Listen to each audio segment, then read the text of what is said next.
We do. So earlier this morning, Minneapolis was the site of an ICE officer-involved shooting. We've preliminary information that has been coming out know that allegedly the woman who was shot was a woman, according to Mike Tobin, who is there still on scene. Mike Tobin, if you're there, let's get the latest. This ICE shooting incident in Minnesota is crazy.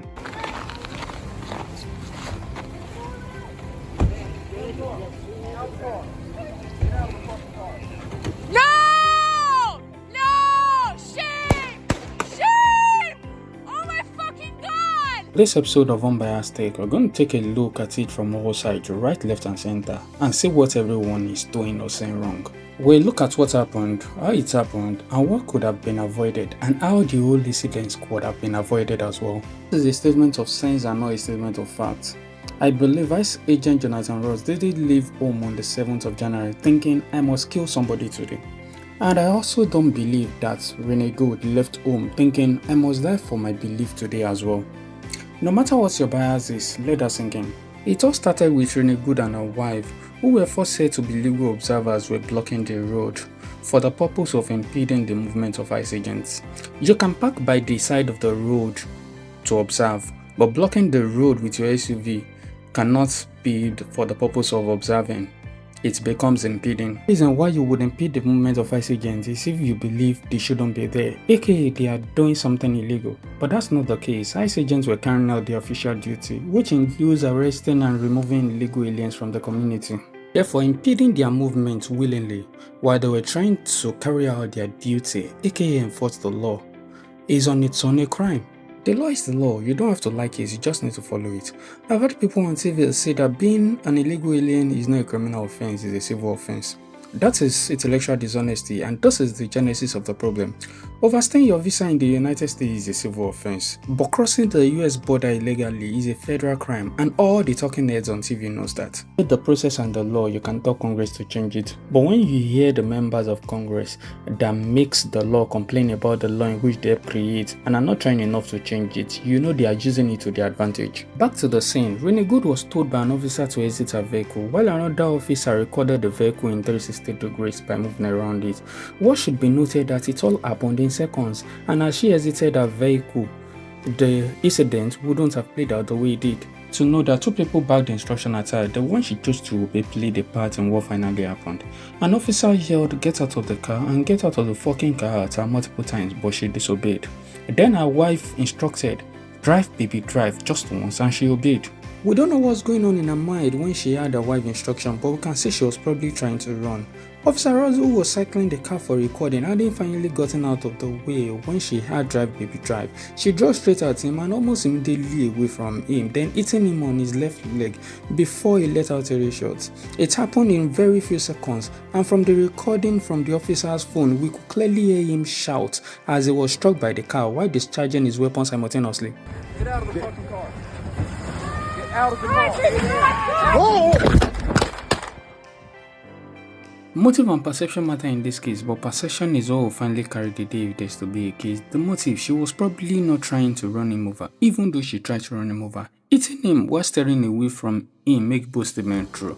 From the video recording from Officer Ross' phone, she clearly saw him and knew exactly where he was. Trying to run while Officer Ross hadn't moved out of the way was a wrong calculation, and it's sad that led to her demise. Perception, a car coming straight at you suddenly and you have to make decisions in split seconds. When you know you can't outrun the outcome, we also make you sure. Officer Ross probably saw someone who was resisting arrest, then trying to run him over, panicked, drew his weapon, and discharged it exactly on impact with the car. It should be noted that he did not discharge his weapon till he was struck by a goods car and let out 3 shots in 7/10 of a second. That's why the murder execution argument has to go away. In his defense, he was dragged through the streets by another driver some months back, and I'm sure in his mind he must have felt like, hell no, not today again. This home security video shows the driver taking off during a traffic stop, dragging a deportation officer with him.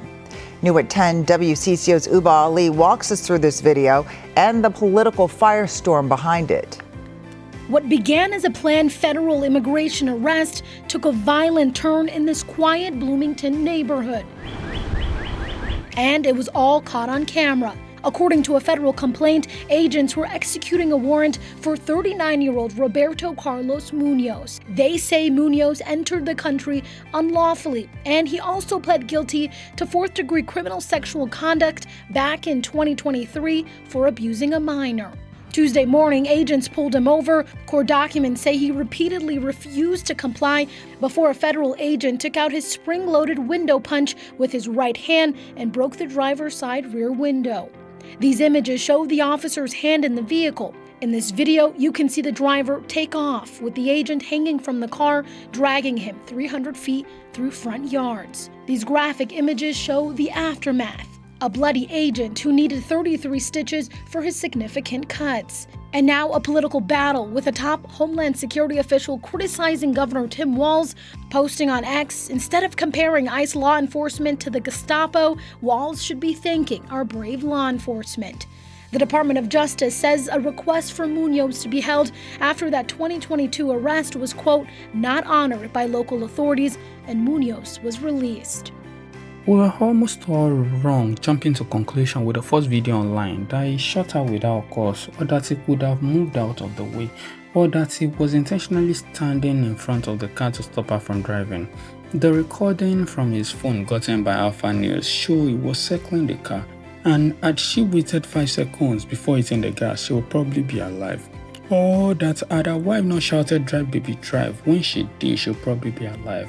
Also, as she drove off before the officers approached her, she would have probably been alive. It should be noted that between Renee Good hitting the gas and getting struck by the bullet only took 7 seconds. It's a sad news, and we'll pray she rest in peace as our heart goes out to her family and loved ones.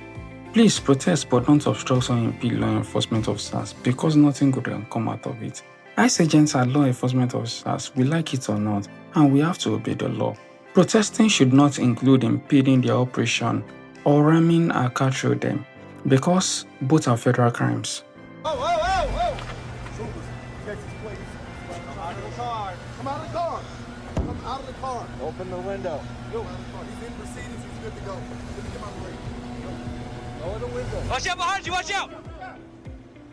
Holy. Watch out in front of you. Watch out in front. Get out of the car. Get out of the car.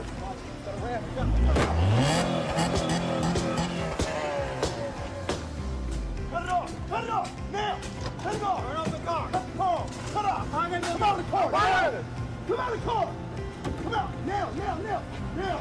Now! This is the opinion today on the Unbiased take on the Unbiased Media channel. If you disagree, let us know in the comments. Until next time, be safe out there.